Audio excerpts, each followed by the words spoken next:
Hello, good morning. This is our low carb meal for today. Siyempre, gisison ko lang siya sang thyme, kag aton nga basil, salt, and pepper. Usual, di madula ang aton sunny side up eggs. Tag nagtunaw na tadala sang aton butter, kay butang na naton ang aton nga T-bone.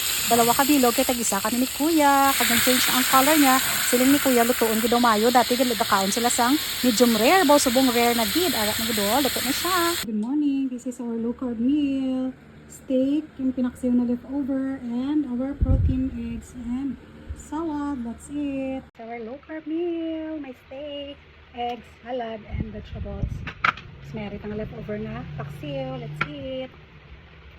Break na nato ng aton nga fast no for 24 hours kay kiulat ko pa si kuya kag nagluto-luto kami dara kay dasig naman luto ang steak. So nagabot siya, so amo pala to pag start ko luto. So tara, start na ta kaon-kaon tadao as beginner sa low carb no, hindi mo kailangan nga mag-fasting kada yon. Start ka lang anay sang kaon 3 times a day, amat-amaton mo walaon ang mga carbs mo, and then kung kaya na sang body mo dito ka na mag-fasting ka na para ikaw mismo sa sarili mo mabatyagan mo na, maobserbaran mo dito ka start sang imo nga fasting. Depende, wala na siya sang exact time nga kung ano, depende sa imo lawas kung nagutom ka na, nabusog ka na, o basta siya kaya na gid sang imo lawas. Kung hindi pa kaya, hindi mo pagpiliton, no?